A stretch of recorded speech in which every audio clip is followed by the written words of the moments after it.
Muy buenas con todos. Hoy vamos a exponer el capítulo 1 de modelamiento de datos, denominado el ambiente de la base de datos. El capítulo 1 comienza con un interrogante, la cual dice de que si puede imaginarse o podemos pensar en un negocio que no tiene una base de datos almacenada en una computadora. Hoy en la actualidad no existen muchos negocios que no cuenten con un sistema informático que agilice sus servicios, como puede ser el servicio de ventas, el inventario, algo para que gestione la parte contable.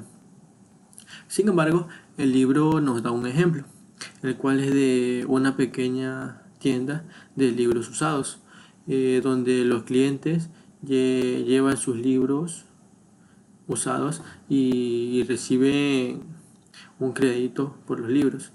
Muchas veces este crédito es en base a la condición del libro, el asunto o el título. ¿Ya?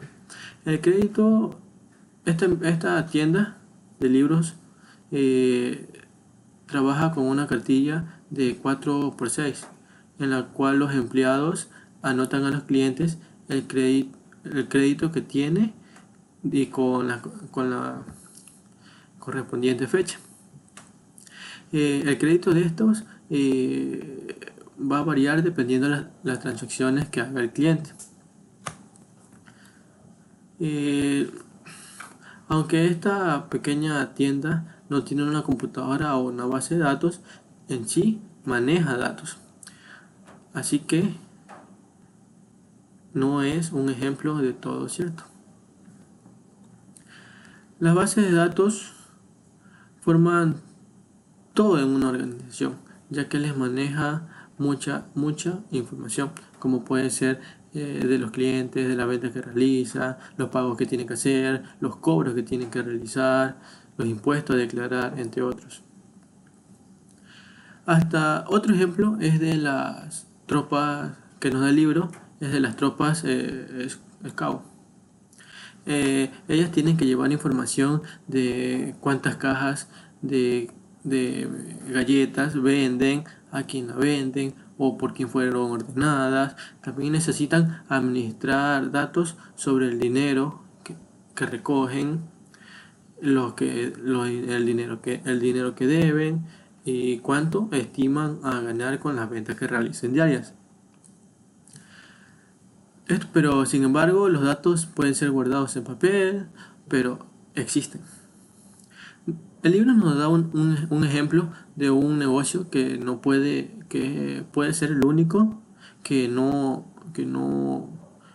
ocupa datos para su funcionamiento, el cual es el de una puesta de limonadas de la esquina, ya que generalmente son niños los que realizan este negocio y no tienen datos sobre los productos que compran, los suministros que compran, cuánto venden, quiénes son sus clientes y nada. Ellos directamente cogen los suministros de la cocina de la mamá y van a venderlos. En sí, una base de datos es un conjunto de datos almacenados de manera concreta y estructurada que guarda una relación con los demás datos. Pero también para ser considerada una base de datos, tiene que cumplir un reglamento, una característica, que no solo debe guardar los datos, sino que también debe presentar información de cómo los datos se relacionan entre sí. Esto es lo que nos quiere decir este pequeño punto. Dice que la idea detrás de una base de datos es que el usuario, ya sea una persona que trabaje de forma continua o un programa de aplicación, no tenga que preocuparse de cómo se almacenan en sí los datos en el disco. Solo que el usuario debe realizar formulaciones a solicitudes en sí de manipulación de datos al programa, y el programa se le encarga de pedirlos al gestor de base de datos. Ya.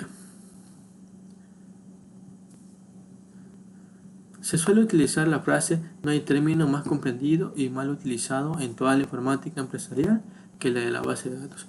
Esto se debe a que muchas veces confundimos eh, a los datos que tenemos, puede ser en una hoja de Excel, en una lista, en cualquier cosa, como una base de datos. Y en sí, ya dijimos que para ser considerada una base de datos, además de guardar datos de forma concreta y estructurada, también se debe guardar información de cómo estos datos se relacionan entre sí.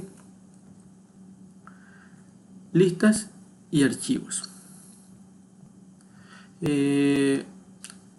Una parte de los datos utilizados en un negocio está representado por listas de cosas. Por ejemplo, la mayoría de nosotros tenemos una lista de contactos que contiene los nombres, las direcciones y números de teléfonos. Las empresas también suelen trabajar con este tipo de listas, las cuales tienen las listas de las ventas del día, las listas de entregas, la lista de los productos, entre otros. Datos propiedad. La siguiente respuesta puede determinar la efectividad de una empresa. La pregunta: ¿quién posee los datos en su organización? ¿Los departamentos? Eso. ¿Cuántas bases de datos hay ahí? ¿Hay bases de datos departamentales o hay una base de datos centralizada e integrada que sirve para toda la organización?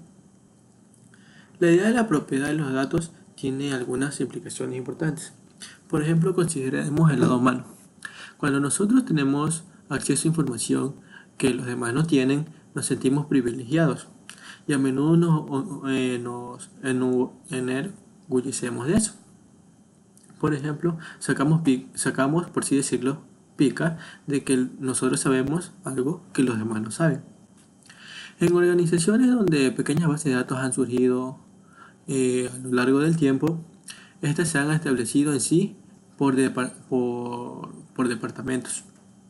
Pero existe un problema con estas bases de datos, ya que pueden contener datos duplicados que son inconsistentes.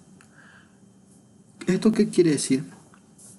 Por ejemplo, un cliente identificado como John J. Smith en la base de datos puede estar en la base de datos de marketing identificado como John J. Smith, pero en otra base de datos, por ejemplo en la base de datos de ventas, puede estar identificado como John Jacob Smith. Esto nos traerá un problema, ya que va a ser identificado como si fueran clientes distintos. En otras organizaciones, los datos son mantenidos por el departamento de TI, que cuidadosamente reparte los accesos a los datos según sea necesario. Para hacer esto se requiere firmas del supervisor en las solicitudes, las cuales lo manejan por medio de cuentas de usuarios para acceder a la información. Arquitectura orientada a servicios. Una forma de organizar las funciones de un sistema de información completo en una empresa es la famosa arquitectura orientada a servicios o SOAP. En un entorno SOAP, todos los componentes de los sistemas de información se consideran servicios que se brindan a la organización. Estos servicios están diseñados para que interactúen sin problemas, compartiendo datos fácilmente cuando sea necesario. Una organización debe comprometerse a implementar SOA debido a que los servicios deben poder integrarse sin problemas. Esto a veces se da cuando intentamos actualizar o cambiar de software. Siempre va a haber problemas o fallos con la base de datos, ya que no tiene los procedimientos y demás consultas que se realizan.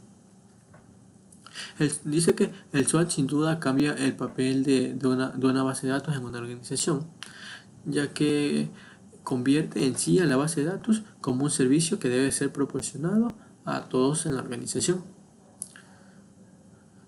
Como ya dijimos, el SWOT hace que la base de datos esté diseñada para integrarse a una variedad de aplicaciones en los diferentes departamentos que existen en la empresa. Los datos compartidos también imponen restricciones sobre cómo se manejan los cambios en la misma. El SWOT, el SWOT es muy costoso de implementar y en sí funciona mejor en grandes organizaciones. Por lo general las grandes organizaciones han acumulado una cantidad importante de programas independientes y almacenes de datos que deberán ser reemplazados. Dice que solo determinar dónde se almacenan los datos, quién controla los datos y qué datos se almacenan y cómo se mantienen estos datos puede ser una tarea desalentadora. Sin embargo, las organizaciones emprenden el cambio a SWOT porque a la larga hace que los sistemas de información sean más fáciles de modificar a medida que cambian las necesidades corporativas. En sí no cambia el proceso de diseño y mantenimiento de la base de datos, pero sí cambia la forma en que los programas, las aplicaciones de los usuarios interactúan entre sí. Sistema manejador de la base de datos. El sistema manejador de la base de datos es el software encargado de manejar el acceso y manipulación de los datos. Esto quiere decir que permite la modificación, agregar, eliminar, editar datos de la base de datos. En la actualidad existe una gran gama de DBMS o sistemas manejadores de la base de datos disponibles. Algunos son multiusuarios, otros son para usuarios únicos. Hay también DBMS que son libres, gratuitos, y otros que son para uso comercial. En su mayor parte, los DBMS de fuerza empresarial dice que son piezas de software grandes y costosas, que requieren capacitación y experiencia significativa por parte de quien va a implementar o quien va a manejar la base de datos. También estas empresas, cuando son demasiado grandes, no encargan a una sola persona, sino que a varias personas para que se encarguen del diseño y la mantención de los datos alojados en la base de datos. Independientemente del DBMS que escojamos, debe contar con unas características propias del DBMS. Un DBMS debe proporcionar facilidades para crear la estructura de la base de datos.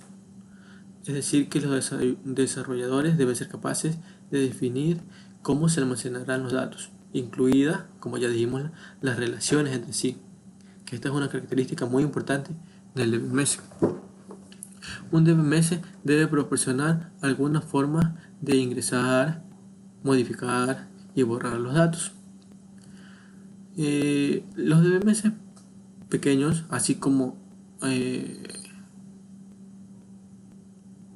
Microsoft Access, tiene interfaces basadas en formularios para realizar estas opciones. Los productos a nivel empresarial, en vez de trabajar con formularios, trabajan a nivel de línea de comando, que generalmente utilizan lenguaje SQL. Un DBMS también debe proporcionar una forma de recuperar datos. En particular, la mayoría de DBMS tienen para realizar backup de la información, hacer un respaldo por si acaso ocurra un error. También esto incluye a que debe permitir realizar consultas con los famosos operadores lógicos AND, OR, NOT, y también debe ser capaz de realizar cálculos básicos como sumas, multiplicaciones, sacar promedios, un TOT 10, un TOT 5 de algo. La mayoría de los DBMS diseñados por uso comercial proporcionan una forma de interactuar con aplicaciones. en sí, como por ejemplo SQL trae un entorno gráfico mediante el cual se crean las tablas, las entidades, los atributos, los metadatos o los metadatos de las tablas, las relaciones y consultas de forma gráfica. Los DBMS también deben contar con una característica muy importante, que es la seguridad, mediante el cual deben restringir el acceso a los datos. Dichos métodos generalmente son llevados a cabo por cuentas de usuarios, los cuales se asignan contraseñas específicas para entrar a la base de datos. Esto generalmente la maneja el DBMS. Arquitectura de hardware de la base de datos. La arquitectura de hardware define a la estructura física la estructura física de la base de datos. Por ejemplo, tenemos la centralizada. Aquí todos los procesos los realiza el mainframe. El mainframe es por así decirlo, una supercomputadora veloz y versátil. Los usuarios no tenían procesamiento propio y se encontraban en el mismo edificio conectados con un cable coaxial. Esta arquitectura casi no tenía seguridad, ya que es antigua y se dio en la era donde el internet no tenía acogida o no tenía acceso donde el público no tenía acceso a internet. Actualmente, usuarios locales y remotos se conectan a PCs se conectan mediante PC, LAN y una WAN de algún tipo. Pero sin embargo, el procesamiento aún lo sigue realizando el mainframe.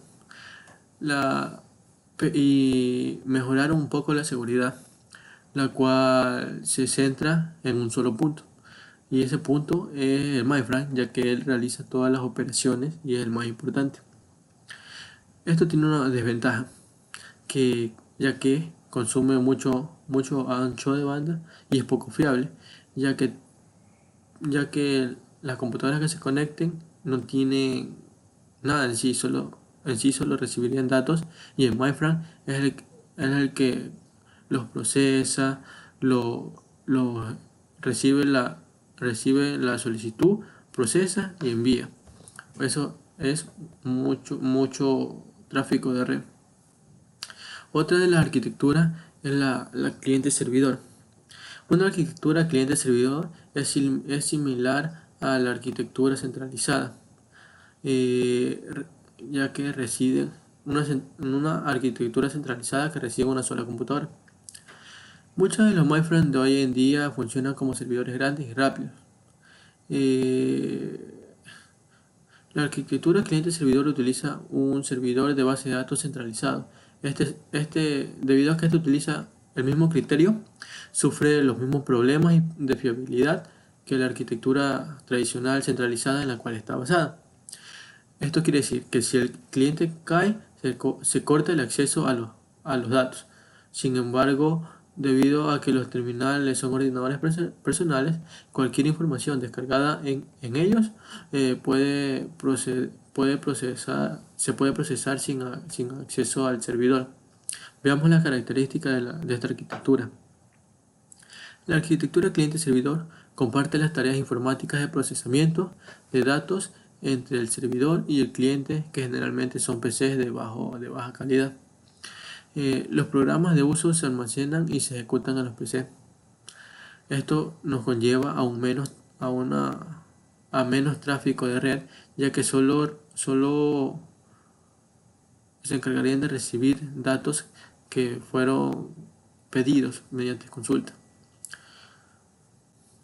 Pero sin embargo, como ya dijimos, sufre los mismos problemas de fiabilidad que la arquitectura tradicional, centralizada. La arquitectura distribuida. Después de que la base de datos centralizada se hicieran común y antes de la arquitectura cliente-servidor, las organizaciones grandes comenzaron a experimentar con las colocaciones de base de datos partes su organización, por ejemplo, en el departamento de marketing, de talento humano, de ventas y así. Las características son que el hardware y el software colocados en cada sitio pueden ser adaptados a las necesidades del sitio en las cuales se, se- se instalaron. El tráfico de red se reduce. Algunos de los datos de la base de datos existirán en más de un sitio, ya que, como dijimos al principio, el departamento de marketing va a tener información sobre un empleado, y el departamento de talento humano también tendrá información sobre ese empleado. Estos pueden ser repetidas e inconsistentes. Las consultas requieren datos de otros sitios, son relativamente lentos, ya que no se van a encontrar en el mismo edificio y tendrán que interactuar con otras bases de datos. Si un sitio se va abajo, los otros sitios pueden continuar su proceso usando los datos locales. Otra arquitectura que vamos a ver es la arquitectura web. La arquitectura web, el servidor web necesita datos que debe consultar de la base de datos, aceptar los resultados y formatear el resultado con etiquetas HTML para su transmisión al usuario final y mostrarlas mediante el navegador a un usuario. Vamos a mencionar las características. El servidor web está aislado de la LAN. Se coloca un firewall especial entre el servidor web y el servidor de la base de datos. El único tráfico permitido a través de la red, a través del cortafuegos, es el tráfico al servidor de la base de datos. Es el tráfico del servidor a la base de datos y de la base de datos al servidor web y desde el servidor de la base de datos al servidor web. Algunas organizaciones prefieren aislar un servicio de base de datos internos de un servidor de base de datos que interactúa con un servidor web. Esto para hacerlo más seguro, según. Acceso remoto. Inicialmente el acceso remoto involucraba el uso de una línea telefónica y un módem para marcar la red, pero hoy con la ayuda de una red VPN proporcionan un acceso más económico y rápido a las organizaciones. ¿Cómo funciona? El funcionamiento es muy sencillo. La VPN crea un túnel seguro encriptado entre la red interna de la empresa y el usuario remoto. El usuario remoto debe pasar a través de un servidor de autenticación antes de que se le otorgue acceso a la LAN interna. Una vez que sea autenticado el usuario remoto tiene el mismo acceso a la LAN interna, incluido al servidor de base de datos, como si estuviera presente en las oficinas de la organización. Factores que influyen en la planificación de la base de datos. Antiguamente, lo que debíamos tomar en cuenta para realizar una base de datos era elegir adecuadamente el hardware y el software para mantener y luego diseñar e implementar la base de datos y que ésta sea suficiente para, para que no tenga fallos. Sin embargo, hoy en día las preocupaciones por inseguridad son muy importantes. Una nueva base de datos es poco probable que, que funcione si no tomamos en cuenta las antiguas bases de datos que tenían en esa empresa. Porque actualmente tú vas a una empresa y ya tienen instalado bases de datos ahí. Así que no va a ser la primera, sino que tienes que hacer una base de datos que sea acorde a las necesidades, ya que puedes necesitar datos de la que ya tenían. Uno de los factores que influyen en esta planificación es la seguridad. Antes de Internet, la administración de la base de datos era bastante simple. ya que muy rara vez nos preocupábamos por la seguridad de de la base de datos. Un simple nombre de usuario y una contraseña en sí eran suficientes para mantener la seguridad, ya que las vulneraciones al sistema más, más comunes que se daban eran que empleados dañaran los datos por accidente o que se extendieran eh, o se, o se ingresaran en datos que no debían, que no tenían acceso. La mayoría de los DBMS proporciona un mecanismo de seguridad interno, pero en sí hoy en día con el Internet no es suficiente, ya que agregar un servidor de base de datos a una red que tenga acceso a Internet todo el tiempo, significa que también en la planificación deberemos agregar el diseño de la red para diseñar una red que tenga protocolos de seguridad y así personas maliciosas no entren a nuestro sistema. Eh, Hay poco beneficio en la seguridad de la red, no poco beneficio, solo que aquí ya no solo involucra el tiempo de planificación y el hardware y el software que requieren para hacer la seguridad, sino que es costoso mantener las bases de datos que, que, que están en red porque los protocolos de seguridad hacen que sea mayor el monitoreo de los datos porque como quieren mantenerlos seguros, van a monitorearlos más tiempo. Privacidad y regulaciones gubernamentales. Hasta los últimos 10 años, más o menos, las decisiones sobre qué datos se deben asegurar para mantener la privacidad se dejaban a manos de las organizaciones que almacenaban los datos. Pero en los Estados Unidos este ya no es el caso para muchos tipos de datos. Las regulaciones gubernamentales determinan quién puede acceder a los datos y a qué se puede acceder. Hay tres leyes en los Estados Unidos que pueden afectar a los propietarios de base de datos. La primera es la ley de portabilidad y responsabilidad de seguros de salud. Esta está destinada a salvaguardar la privacidad de los registros médicos. Lo que hace es que los pacientes que a los pacientes no se les divulgue información personal de ellos, como sus expedientes, sus enfermedades, todo. El número de seguro que tiene, el número de cuenta con la que pagó el hospital o la clínica, entre otros. La otra ley es la ley de los derechos de la familia y la privacidad. Esta está diseñada para salvaguardar la privacidad de registros educativos.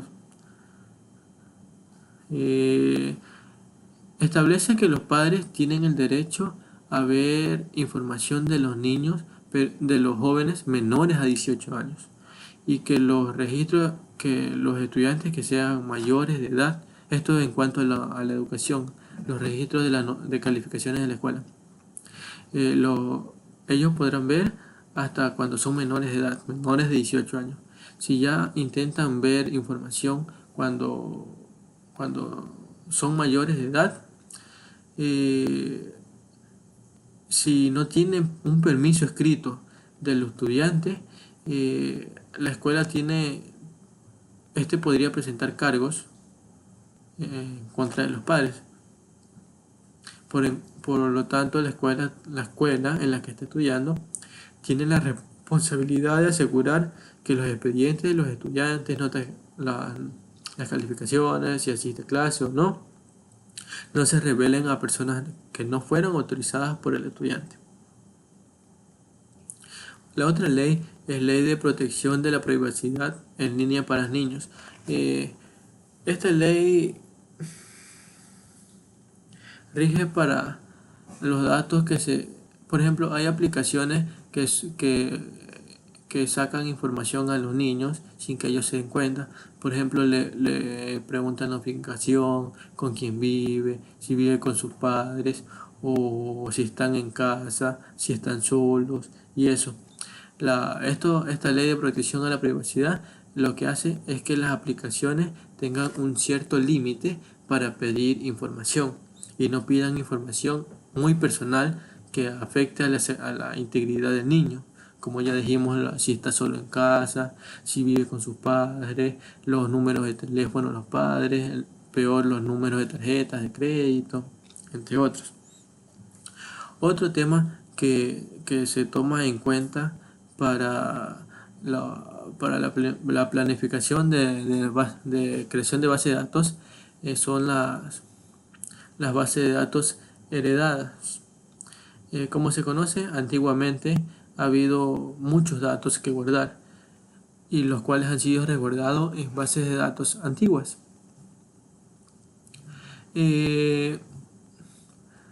A esto se llama base de datos heredadas. A una base de datos antiguas, sacar información y almacenarlas en una nueva base de datos.